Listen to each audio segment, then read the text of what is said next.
Welcome to When Creativity Knocks All-Star Designers Holiday Series. Today, Mark Montano's here, and he's going to show us how to create this super spooky, fun, faux ceramic succulent skull planter.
So today I am going to show you how to make this faux ceramic Halloween skull filled with succulents. Super spooky fun. Isn't it great? It's a perfect gift to give this time of year. Yeah, yes, very much. All right, so you want to see how I did it? Yes. Okay.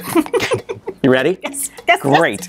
Okay, so you can buy a simple plastic skull pretty much anywhere. Yeah. I got this at the dollar store, I was going to say, like Dollar Store had them this weekend, so you took that and made this. Yes. How? Easy squeezy. So the first thing I did was I took the skull home and I cut a hole in the top. You know, just jabbed it with some scissors. I really did. I was going to try to use a craft knife, but it's hard to control, so I'd use some heavy-duty scissors instead. Yeah. Okay? Otherwise it would be a bloody skull. Yes, true. So after that, my favorite paint, Americana Decor Chalky Finish in lace. And when this dries, it has that sort of ceramic, raw, unglazed feel. Effect, like and I love the way it looks. And it goes over any surface, which is what I love about it. And you don't have to prep, it just bang, you're done. It really does. So, shake it up. Ugh. And you can see how easily this goes on. It's got almost a creamy consistency to it, and it's great coverage. It's fantastic. Look at that. It covers that black up perfectly.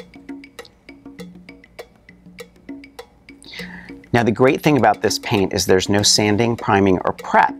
So that's what it'll go on laminate, plastic. You can use it on furniture, you can use it on plastic, you can use it on virtually any surface, and you don't have to prep it, and that's what it's so user-friendly.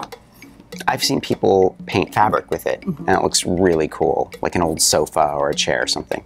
So I did a couple of coats of that just to get it nice and thick and even.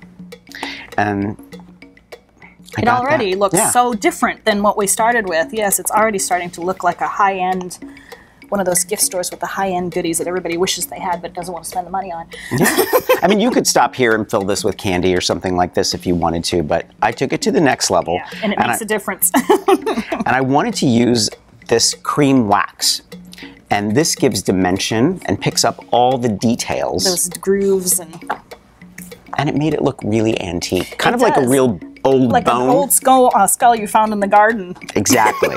So what I did was I just took some of this wax and you just rub it on. Now, a lot of times people like to add a little bit of varnish before they put the wax on. I don't. I like to take it off with a wet rag or a wet napkin. That's what I do too, yeah. I didn't know you could put the varnish on first and then you can remove it, but... So, I mean, this can be a little messy, but I think it's worth it. That's half the fun of crafting to me, is getting your hands in it and making the mess. And exactly. So you can see how it's filling in the cracks right there. It looks like it's been pulled out of the dirt. Yeah. Exactly. It's kind of like an archaeological find skull. So you can see how that gets right in there. In the grooves. It's such a great effect. Clean up this mess here a little bit. And you can keep adding as long as, you know, until you get the detail that you want. But you can see how it's puddling in those crevices, and it gives you that, it gives dimension and depth. And it looks like an old skull. Yeah. And after that, since a lot of these are used outside and you're going to be pouring water on it, you want to coat it with the light satin varnish. This is great. I didn't know they made this product, and this is a wonderful way to weatherproof, outdoor-proof these projects. Yeah, that's fantastic. Absolutely. Now, DecoArt also makes a matte varnish, which keeps the integrity of the finish beneath. Yeah, which I really like, but my favorite is the light satin. I don't know why, but I just like the way it dries. It's not too shiny. If that's what you used on this one, it's still pretty matte. Yeah, it's still a matte effect, but you've got that little bit of, it really does look like bone. It's amazing. So you're going to paint the entire thing with the light satin varnish. And it's also water cleanup. Water cleanup. So it's very user-friendly, and you don't have to have solvents and things like that to clean it. It's a great line of products. So I did that, made it waterproof. Then I took a hot needle, just warmed it up on the stove or with a match, poked a couple of holes in the bottom. Exactly. A hot needle through the plastic. That is brilliant. Throw some rocks in, some potting soil, add your succulents, and there you go.